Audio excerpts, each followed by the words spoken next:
Kita akan belajar mengetahui apa 5 pilar TPM, masing-masing pilar, dan peserta untuk masing-masing pilar. Dari bagian yang ada, kita tahu bahwa ada 5 pilar TPM. Yang pertama, focus improvement. Yang kedua, perawatan mandiri.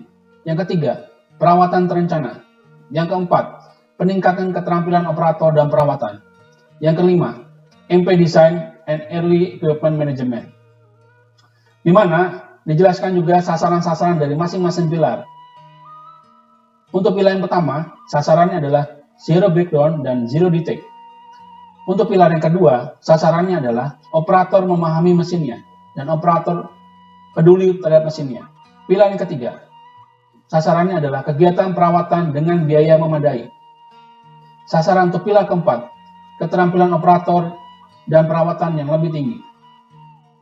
Pilar yang kelima, sasarannya, mesin yang handal, mudah dijalankan dan mudah dirawat, dan operasional yang stabil setelah diinstalasi. Dijelaskan juga peserta untuk masing-masing pilar. Untuk pilar pertama, pesertanya adalah tim produksi, perawatan, dan engineering. Untuk pilar yang kedua, pesertanya adalah tim operator. Untuk pilar yang ketiga, pesertanya adalah tim perawatan. Untuk pilar yang keempat, pesertanya adalah operator dan perawatan. Dan untuk pilar yang kelima, pesertanya adalah tim produksi, desain, engineering, dan staf perawatan. Demikianlah bagian 5 pilar TPM untuk sasaran dan tujuan serta pesertanya. Setelah kita mengetahui 5 pilar yang ada, kita akan bahas detail mulai dari pilar yang pertama dari TPM. Focus improvement. Apa yang dimaksud dengan focus improvement? Ialah semua kegiatan yang diarahkan untuk melakukan improvement pada kinerja dan kapabilitas mesin dan tidak terbatas pada merawat kondisi dasar mesin saja. Pada umumnya, diarahkan untuk mencegah berulangnya masalah yang sama dalam kaitannya dengan kinerja mesin. Focus improvement ini difokuskan untuk mengeliminasi 6 major losses, terutama berkaitan dengan mesin. Dengan kata lain, ditujukan untuk meningkatkan overall equipment effectiveness atau OEE.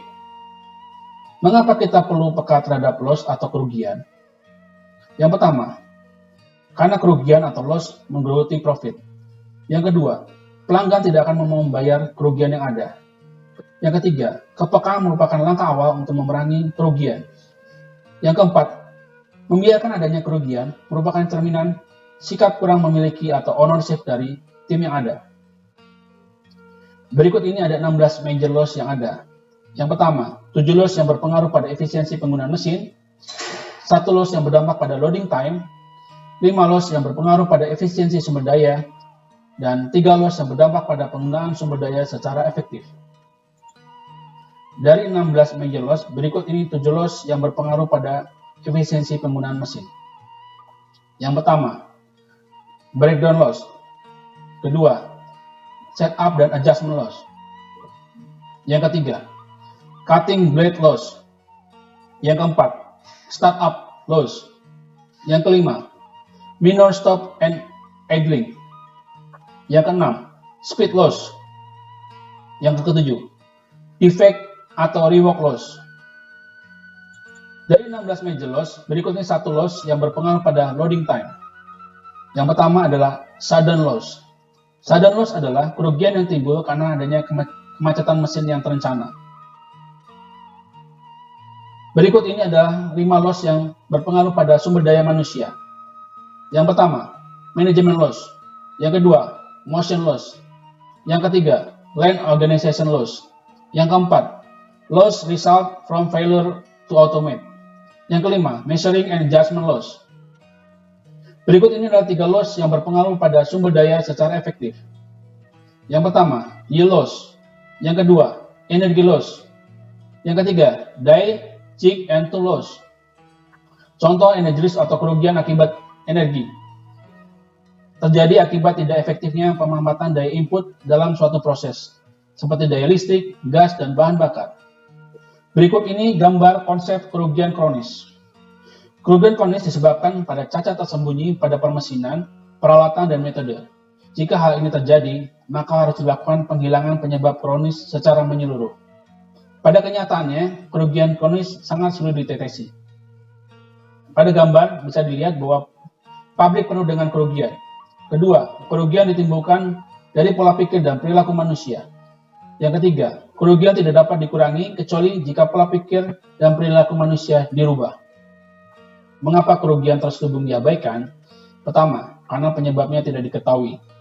Dikarenakan pendekatan tidak tepat terhadap kondisi lapangan dan teknologi tertentu.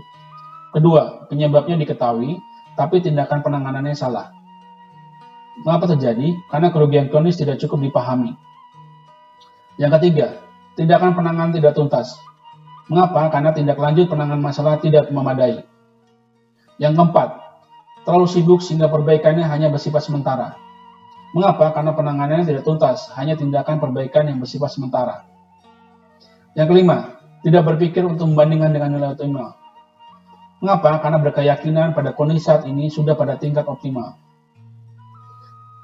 Yang keenam, salah mengenali masalah. Mengapa ini terjadi? Karena berkeyakinan bahwa jumlah dan biaya kerugian tidak terlalu besar. Demikianlah mengapa kerugian terselubung diabaikan. Berikut ini adalah karakteristik kerugian atau loss. Pertama, sporadic breakdown. Itu nyata dan terselubung karakteristiknya. Yang kedua, setup dan adjustment. Karakteristiknya nyata dan terselubung. Cutting blade change. Karakteristik kerugiannya terselubung. Startup. Karakteristik kerugiannya terselubung. Kelima, idling and mirror stop. Karakteristik kerugiannya terselubung. Keenam, reduce speed. Karakteristik kerugiannya terselubung. Ketujuh, sporadic quality defect. Karakteristik kerugiannya nyata, sedangkan untuk chronic quality atau defects, karakteristik kerugiannya terselubung. Berikut ini penjelasan mengenai overall equipment effectiveness atau OEE. Dari gambar yang ada, 7 major loss dihitung untuk mengetahui OE dari suatu peralatan agar dapat diambil langkah-langkah untuk perbaikan mesin secara efektif. Secara garis besar, kerugian yang ada dalam identifikasi tersebut dapat dipetakan sebagaimana ditujukan pada gambar yang ada. Teman-teman bisa melihat dari gambar yang ada bahwa OE yang dihasilkan adalah 42,6%. Berikut ini adalah sasaran-sasaran untuk pengurangan kerugian atau loss. Jenis kerugian, breakdown, sasarannya adalah 0. Jadi penjelasannya adalah mengurangi menjadi 0 untuk semua mesin. Jenis kerugian kedua, setup dan adjustment, sasarannya minimal, di mana mengurangi setup menjadi lebih sedikit dari 10 menit. Jenis kerugian ketiga, cutting tools, sasarannya minimal, ialah mengurangi cutting tools loss sebanyak mungkin. Kerugian keempat, startup, sasarannya minimal, mengurangi startup loss sebanyak mungkin.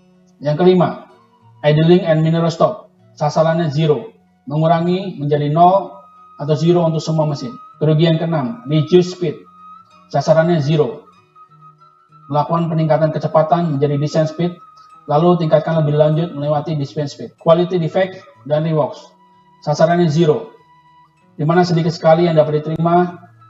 Contoh Mosa 100 sampai dengan 30 ppm. Berikut ini bagian penjelasan improvement yang berfokus pada implementasi. Yang pertama, menetapkan model atau mesin atau lini atau proses. Berikutnya, menetapkan tim improvement. Selanjutnya, mempelajari 16 major loss. Setelah itu, menetapkan tema, perencanaan, dan persiapan improvement. Selanjutnya, melaksanakan proyek fokus improvement, di mana dibagi dua, yaitu improvement pada kehandalan mesin, dan berikutnya improvement pada penggunaan mesin pencegahan, berulang loss, meninjau ulang standar, dan juga melakukan replikasi horizontal, di mana tujuannya adalah sistem perawatan mandiri, sistem perawatan terencana, sistem quality maintenance, sehingga tercapai improvement of equipment effectiveness atau OE.